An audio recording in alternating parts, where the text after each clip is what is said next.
Hello everyone, welcome to management study and today we are going to discuss organizational behavior. So previous lecture में हमने देखा था labour laws के बारे में और आज हम इस लेक्चर में देखेंगे ऑर्गेनाइजेशनल बिहेवियर के बारे में। ठीक है, what is organisational behaviour? So organisational behaviour is the study of human behaviour in an organisation. अब जो इंडिविजुअल का बिहेवियर होता है वो डिफरेंट होता है। ठीक है, डिफरेंट डिफरेंट ह्यूमंस का डिफरेंट डिफरेंट बिहेवियर होता है, लेकिन जो वो सभी जब एक साथ एक ऑर्गेनाइजेशन में आते हैं तब उसको ऑर्गेनाइजेशनल बिहेवियर बोलते हैं। मतलब वो एक पूरा ऑर्गेनाइजेशन का बिहेवियर बन जाता है।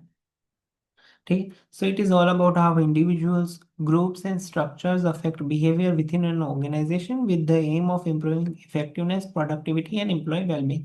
मतलब ये सारे जो डिफरेंट डिफरेंट ह्यूमन बिहेवियर जो है वो एक ऑर्गेनाइजेशन में आकर एक साथ काम करते हैं ग्रुप्स में। तो जो इंडिविजुअल बिहेवियर है उसका इम्पैक्ट ग्रुप पर क्या आता है, पूरे ऑर्गेनाइजेशन पर क्या आता है, उसकी स्टडी को कहते हैं ऑर्गेनाइजेशनल बिहेवियर। और ऑर्गेनाइजेशनल बिहेवियर जो है वो किस पर फोकस करता है, तो इफेक्टिवनेस बढ़ाने पर, एम्प्लॉय की इफेक्टिवनेस बढ़ाने पर, उनकी प्रोडक्टिविटी बढ़ाने पर और एम्प्लॉय वेलबींग फोकस करता है। अब नेचर क्या है ऑर्गेनाइजेशनल बिहेवियर का? So organisational behaviour is a interdisciplinary subject. ठीक है, इंटरडिसिप्लिनरी सब्जेक्ट का मतलब ये बहुत सारे सब्जेक्ट को कंबाइन करके बना हुआ सब्जेक्ट है, ये एक सिंगल सब्जेक्ट नहीं है। ठीक है, इंटरडिसिप्लिनरी यानी बहुत सारे सब्जेक्ट्स को कंबाइन करके बना हुआ सब्जेक्ट। और मल्टी डिसिप्लिनरी यानी एक और दो से ज्यादा या दो सब्जेक्ट को कंबाइन करके बना हुआ सब्जेक्ट है, उसको मल्टीडिसिप्लिनरी बोलते हैं। और दो से ज्यादा सब्जेक्ट को कंबाइन करके जो सब्जेक्ट बनता है उसको इंटरडिसिप्लिनरी सब्जेक्ट बोलते हैं। So organisational behaviour is an interdisciplinary subject. It is human centred. It is both science and art. It is dynamic and situational. It is goal oriented and apply in nature. So interdisciplinary यानी इसमें जो है psychology यानी human psychology, sociology यानी जहाँ पर humans रहते हैं उसके अराउंड की सोसाइटी, इकोनॉमिक्स यानी organisation, and anthropology. Anthropology is the study of humans. ठीक, anthropology of is the study of human. तो ह्यूमन रेस की जो स्टडी है उसको एंथ्रोपोलॉजी कहते हैं। ठीक है, इट्स अ साइंस स्ट्रीम। जो ऑर्गेनाइजेशनल बिहेवियर है वो ह्यूमन सेंटर्ड है, साइंस और आर्ट दोनों है, डायनेमिक भी है और सिचुएशनल भी है। मतलब ये सिचुएशन पर भी डिपेंड करता है और डायनेमिक भी है। It's goal oriented and applied in nature. मतलब ये गोल ओरिएंटेड होता है और इसको आप नेचर में भी अप्लाई कर सकते हो। ऑब्जेक्टिव्स क्या क्या है ऑर्गेनाइजेशनल बिहेवियर के, या फिर ऑर्गेनाइजेशनल बिहेवियर को हमें क्यों पढ़ना चाहिए? ठीक, so it helps in understand, predict and control human behaviour in organisational setting. मतलब अगर किसी ऑर्गेनाइजेशन में कोई एम्प्लॉय काम करता है तो उसके बिहेवियर को अंडरस्टैंड करने में, प्रिडिक्ट करने में और उसके बिहेवियर को कंट्रोल करने में ये हेल्प करता है। It improves job satisfaction and motivation of an employ. It enhances leadership and team work.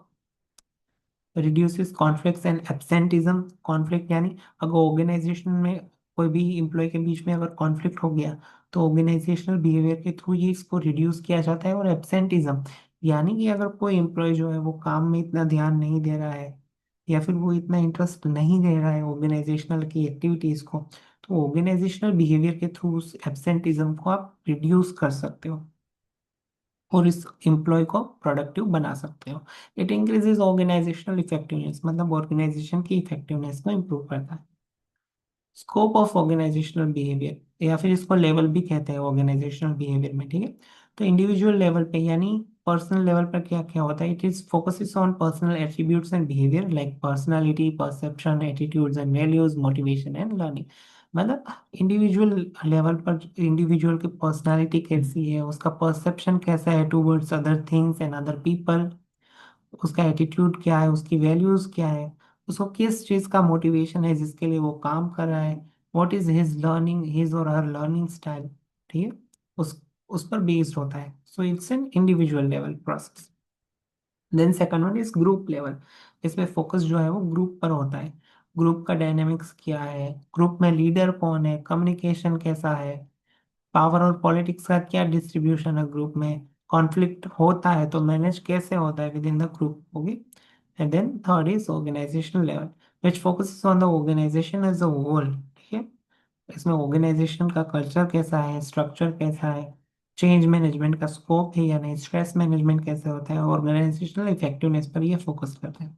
सो तीन चीजें आती है ऑर्गेनाइजेशनल बिहेवियर के स्कोप में और लेवल ऑफ ऑर्गेनाइजेशनल बिहेवियर में।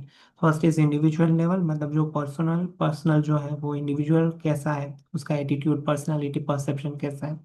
देन वही इंसान जब ग्रुप में काम करता है तो ग्रुप के साथ उसका जो, हाँ, पर्सनालिटी, परसेप्शन, वो सब ऐड हो जाता है और पूरे ग्रुप का एक डायनेमिक तैयार होता है। ग्रुप ग्रुप में कौन लीडरशिप को लेता है, मतलब लीडर कौन बनता है, ग्रुप में कम्युनिकेशन कैसा होता है, पावर और पॉलिटिक्स कैसा होता है। ठीक है, कॉन्फ्लिक्ट अगर ग्रुप में होता है तो वो मैनेज कैसे करते हैं विद इन द ग्रुप। और organisation level which is the third level, इसमें पूरे ऑर्गेनाइजेशन का कल्चर कैसा है, किस तरह से काम होता है, किस तरह से कम्युनिकेशन होता है, किस तरह से लोग ऑर्गेनाइजेशन में वर्क करते हैं, ऑर्गेनाइजेशन का स्ट्रक्चर क्या है, चेंज मैनेजमेंट कैसे होता है, स्ट्रेस मैनेजमेंट कैसे होता है, और ऑर्गेनाइजेशनल इफेक्टिवनेस फोकस किया जाता है।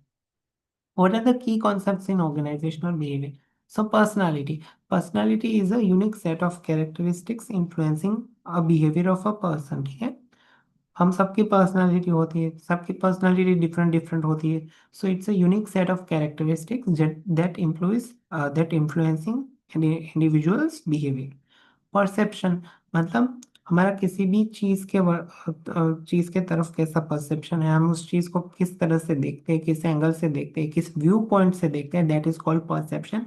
So perception is a process by which individuals interpret information, मतलब इंडिविजुअल के पास अगर किसी भी टाइप की इंफॉर्मेशन है तो उसको इंटरप्रेट कैसे करता है, ठीक है, उसको किस तरह से समझता है, that is called perception.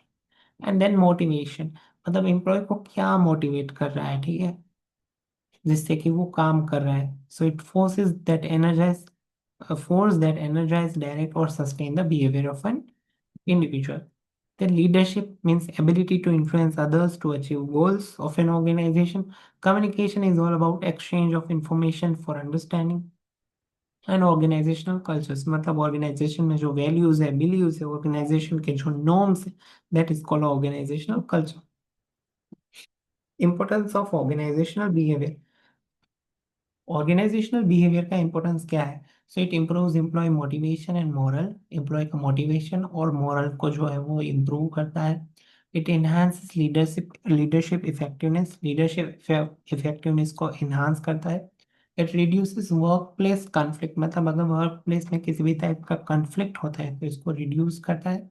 It encourages team work and cooperation, मतलब विद इन टीम वर्क को इंकरेज करता है और कोऑपरेशन पर फोकस करता है। It helps to manage change effectively, मतलब ऑर्गेनाइजेशन में किसी भी टाइप का चेंज आ जाए तो उसको इफेक्टिवली मैनेज करने में भी हेल्प करता है। अब यहाँ पर ऑर्गेनाइजेशनल बिहेवियर के कुछ मॉडल्स हैं, जिसमें autocratic model, custodial model, supportive model, collegial model और सिस्टम मॉडल है, जिसके बारे में आप इन डिटेल में स्टडी कर सकते हो फ्रॉम अ बुक और फ्रॉम द इंटरनेट। बट इतने मॉडल आपको याद रखने हैं: autocratic model, custodial model, supportive model, collegial model and system model. These are the models of organisational behaviour. अब ऑर्गेनाइजेशनल बिहेवियर का एप्लीकेशंस कहाँ कहाँ पर होता है? सो लीडरशिप डेवलपमेंट में होता है, परफॉर्मेंस मैनेजमेंट में होता है, चेंज मैनेजमेंट में होता है, एम्प्लॉय एंगेजमेंट में होता है, और कॉन्फ्लिक्ट रिजोल्यूशन में होता है। ठीक है, तो यहाँ तक हम रखते हैं। ठीक है, हमने आज देखा ऑर्गेनाइजेशनल बिहेवियर के बारे में, और नेक्स्ट लेक्चर में हम देखेंगे HR in banking sector, which is our last topic of this course. Okay, thank you for listening.